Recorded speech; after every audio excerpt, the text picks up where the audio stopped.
ça suffit pour qu'elle décide de presque tout. Curieusement, cette situation ne me gêne pas. Je l'accepte, mais seulement parce que c'est elle.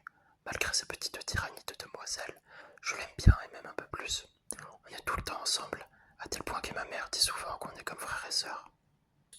Cette idée ne me plaît guère, parce que je sais que c'est interdit de se marier entre frères et sœurs, et j'espère pourtant bien qu'un jour Lily acceptera d'être ma petite amie.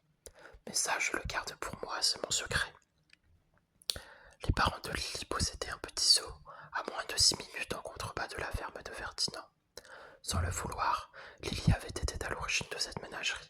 Pour ses 8 ans, son père, René Lamotte, lui avait demandé ce qui lui ferait plaisir. Lily rêvait depuis longtemps de posséder un animal. Elle s'était décidée pour un cochon d'Inde. Alors son père avait enfilé son plus beau costume, mis son meilleur chapeau et s'était rendu à la ville pour se procurer la petite boule de poil.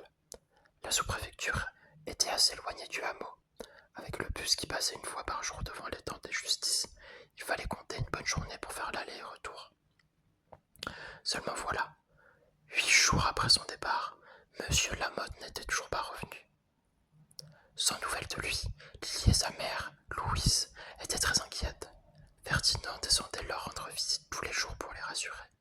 Il connaissait bien le père Lamotte et disait qu'il ne fallait pas trop s'inquiéter, qu'il allait finir par rentrer au bercail. De toute façon, la gendarmerie n'avait rien signalé d'anormal, mais Louise était persuadée qu'il lui était arrivé un accident. Elle pleurnichait et se reprochait de l'avoir laissé partir seule.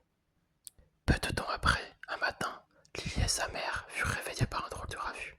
C'était Monsieur Lamotte qui revenait comme s'il les avait quittés la veille, jovial et poussiéreux de la tête aux pieds.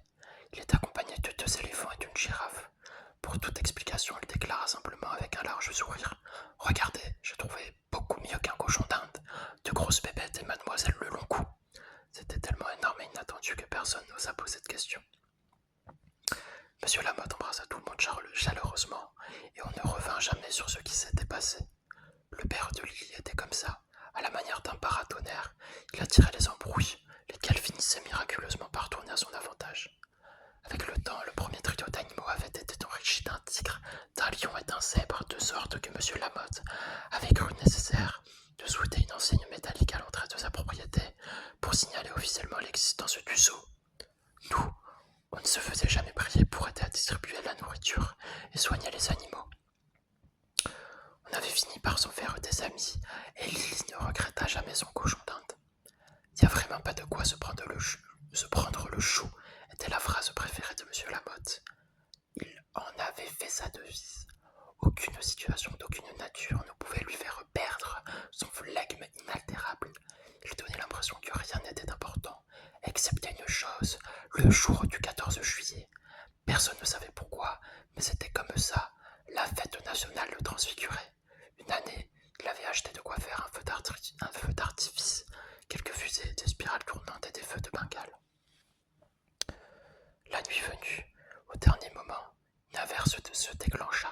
Ce contretemps aurait pu déranger ses plans, pas le moins du monde. Le père de Lily transporta tout son matériel pyrotechnique à l'intérieur de la ménagerie et alluma les mèches.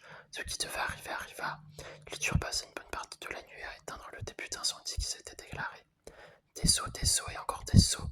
Pendant que tout le monde faisait la chaîne, René Lamotte, complètement euphorique, ne cessait de répéter « Extraordinaire, non ?» L'irresponsabilité et la loufoquerie du père Lamotte exaspéraient sa femme. Elle avait tout essayé pour le faire changer, sans aucun résultat. Louise avait fini par accepter son calvaire, comme elle le disait, et prenait beaucoup sur elle-même pour ne rien laisser paraître. Une seule fois sans doute, parce que son mari l'avait mise à bout de nerfs, elle s'était laissée aller à dire « Ah, celui-là, si je pouvais, je l'empaillerais !» La mère de Lily était tout sauf folklorique. Elle était obsédée par l'ordre et la propreté, ce qui la conduisait à vivre dans un perpétuel état d'inquiétude. Elle faisait partie de ces femmes qui sont toujours prêtes à apprendre qu'un malheur est arrivé à l'un de leurs proches. Elle bombardait Lily de consignes idiotes.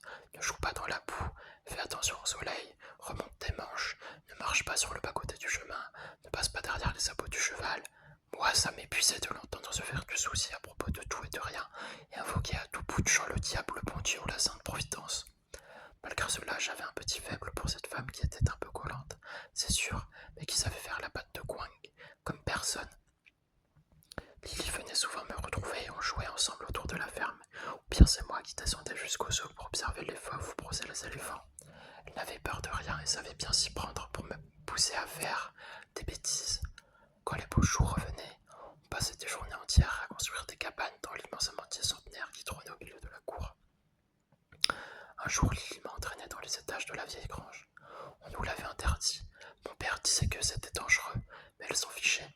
J'ai bien essayé de la faire changer d'idée, mais cette gamine est butée, et rien ne peut l'empêcher de faire ce qu'elle a décidé. Sa mère disait que c'était une vraie tête de mule. Au-dessus du poulailler, on accédait aux 2 autres étages, un débarras et le grenier par une échelle vermoulue, à laquelle il manquait quelques barreaux. Lily n'a pas hésité une seconde. Elle est montée et moi, bêtement, je l'ai suivie. Dans le débarras, il y avait un invraisemblable bric-à-brac recouvert de poussière et de toiles d'araignée. Une ancienne baignoire, des outils de toutes sortes, des caisses, des valises. Chacun de nos pas faisait grincer bizarrement le plancher dans la pénombre. À tout moment, je craignais de voir surgir un fantôme devant mon visage. Lily, elle, était à l'aise comme toujours. Elle avait repéré une trappe dans le plafond qui permettait d'accéder au grenier qui communiquait avec la terrasse. Elle en voulait toujours plus. Hé Tom, tu sais où ça va là-haut m'a-t-elle demandé. Je lui ai rappelé ce qu'avait dit Ferdinand, à savoir que c'était interdit et dangereux, mais elle n'a rien voulu entendre. Interdit, tu parles, a-t-elle seulement répondu. Puis elle s'est emparée d'un énorme bidon de lait, l'a soulevé et placé au-dessus d'une pile de valises, elle-même disposée sur l'assiette d'une chaise à bascule. Elle a entrepris de grimper sur l'empilement hétéroclite pour essayer d'atteindre la trappe. Lily m'était complètement folle, lui ai-je répété. Je te dis qu'on ne peut pas y aller, redescends. Si t'as peur, t'es pas obligé de me suivre, a-t-elle répondu sans se retourner. T'as vu sur quoi t'es monté? Ça va tout dégringoler.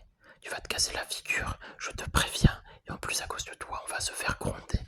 Je ne sais pas pourquoi je lui ai dit ça, elle ne m'écoutait même pas. Elle était là-haut dans un drôle d'équilibre sur le couvercle du bidon. La pointe des pieds tendus pour essayer de toucher le plafond. Il lui manquait une longueur de bras. Déçue, elle m'a dit. De toute façon, je peux pas l'atteindre. Alors, t'es content? Arrête, t'es pas drôle.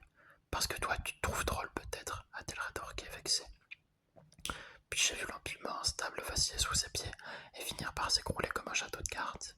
Lily s'est retrouvée sur le plancher, les 4 fers en l'air. J'ai eu très peur. Heureusement, les valises ont amorti sa chute. Une fois redressée, elle m'a jeté un drôle de regard et m'a dit en se frottant les côtes. Même pas mal. Juste à ce moment-là, Juliette nous a appelés pour le goûter. Je me rappelle qu'on s'est vite dépêché de descendre avant que quelqu'un nous voie. J'avais le cœur qui battait à 100 à l'heure, mais Lily a crié par la fenêtre, comme s'il ne s'était rien passé. On arrive, Juliette, on arrive. Lily avait un culot extraordinaire. On ne pouvait jamais savoir à l'avance ce qu'elle allait inventer. Pour ça, elle tenait de son père. Rien ne pouvait la toucher. Pas étonnant que cette histoire me soit arrivée avec cette fille-là.